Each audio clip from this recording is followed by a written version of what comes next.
Tanggalin. And everyone, no, lahat kayo, turn over nyo lahat ng firearms nyo. Ibalik lahat sa supply room. Ibalik lahat ng armas nyo. Disarmahan kayong lahat. Kasi wala kayong kakwenta-kwentang mga polis. Wala kayong kakwenta-kwentang to serve and protect, mga sinungaling. To serve and protect, kayo pang tinik sa ulo ng mga taong bayan. I-abolish kayo as an organization at palitan na lang kayo. Yun yung tama. And I do hope magkaroon ng gera para, Diyos ko, wag naman sana. Magkaroon ng para umabante tayo because wala, paikot-ikot lang tayo. Ganito lang tayo ng ganito eh. Nakakasuyan eh. May kurakot kang mga politiko, may pulis kang mga abusado. Nantoko Anong klaseng bansa meron tayo?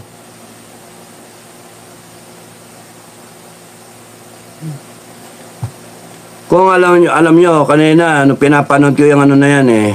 Iniisip ko nga eh. Kung ako natapatan na Task Force Davao Commander, puta, to hell with it.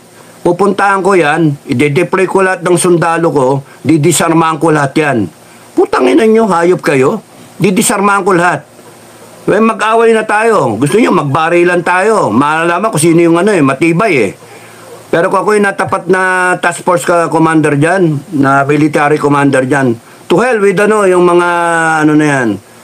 Yung mga congress na yan, yung mga kayo lang ang may power na magdeklara-deklara. Hindi, ako mismo magdedeklara ako. Dideklara kong illegal yung ginagawa ninyo, mga PNP. And I will disarm everyone. Kung ayaw ninyo mag-disarma, you prepare to die. We will fight it out. Mga putang ninyo, tatapang ninyo eh. Puta, mga civilian na dapat kayo nagpo-protect eh. Paano magiging instrument ng nation building eh? Nung drug war eh, panay mga police yung involved na mga drug mga drug syndicate. Di ba? Mga police pa yung may nag-handle ng mga kriminal. Mga kidnap for ransom. Yung mga recycling ng mga nahuling droga. Mga ninja cop. Panay problema binigay ng polis eh. Kasi ito ngayon, yung KOJC. Kaya nga, kayong mga nasa Senado, no? Kayong mga nasa Senado, kayong mga Kongreso, lahat kayo, imbestiga na naman kayo, mangyayari dyan. And then, ano na naman mangyayari? Wala.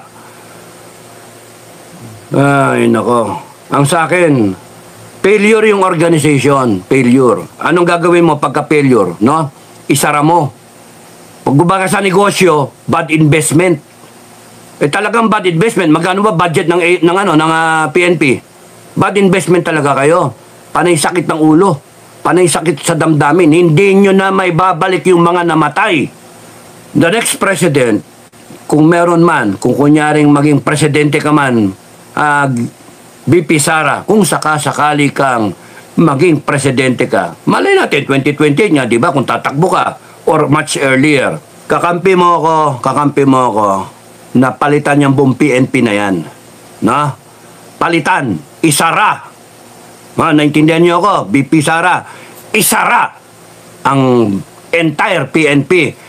Yung mga nandyan na mga i-reprocess sila. Tignan kung sino dyan yung talagang mga scalawag once and for all. Kung sino yung matitino, tignan lahat ng 2015. Lahat. Meanwhile, ipahawak muna sa AFP. Pahawak muna sa Marines. Sila na muna ang law enforcement. Marines, Army, buong AFP. Sandali lang yon. Because may matitira, i-reprocess yan. It will take only a few weeks. Sinusweldohan natin tapos ganyan, iiyak tayo dahil lang sa maatake tayo dahil sa kagaguhan ng mga yan. Putay na mga yan. Saan ba loyalty nila? Nasa isang tao ang loyalty nila. Yun yung mali. Dapat ang loyalty ng institusyon, no? Kay AFP man yan, o kay PNP yan, ang loyalty niyan nasa taong bayan. And that's the reason kaya sila nandyan. That's the reason why they are existing as an organization. To protect the people. Di ba? To protect the Constitution. Tignan nyo ginawa ng PNP. Anong Constitution na pinoprotect nila? Binabiolate nila yung rights ng mga tao. Wala silang pakialam. Putragis yan. Kita nyo ngayon, ang problema natin, PNP. isa sa problema natin. Droga, no? Sindikato, kidnapping, ransom, di ba? Pogo, naknan toko You name it Problema ang PNP Somehow merong connected na illegal, may mali, and then nakikita ninyo, sila naguhulihan. Nahuhuli ng matitino na PNP, yung mga walang iya na PNP. Ngayon ang tanong, ano yung kategorya ng mga PNP na pumunta sa KOJC? Mga mababait ba yun o mga walang iya? Di ba? Kaya nga, there's a way of doing it. Disband na lang natin yung buo na yan na organization and then i-reprocess na lang natin yung mga matitino. Lahat kayo, balik kayo sa barracks, isurrender ninyo yung mga armas ninyo, properly accounted. Yung ayaw, you will become an outlaw. You will become a fugitive. O, tignan ko ngayon pakiramdam ninyo sa ginagawa ninyo kay Buloy. No? And you will be hunted down. You will be hunted. Kami, tutulong kami to hunt you down. And I will give an order na wag na kayong wag nyo nang pag-isipan yan. Upakan ninyo.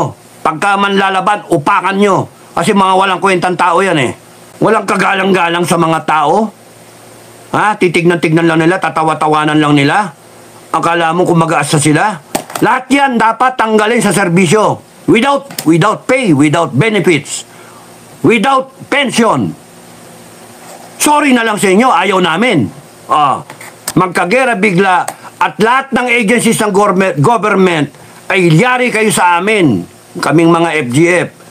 We will defend the Republic, pero at the same time, we will clean the Republic of all these wrongdoings na ginawa ng iiwanan ng mga politiko nating gago.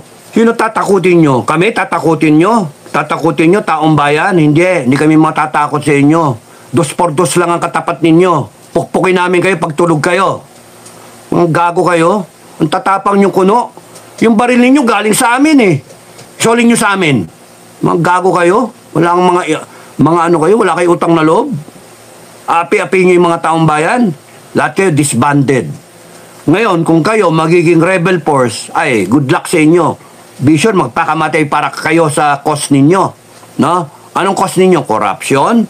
No? Illegal, ek-ek, lahat, droga.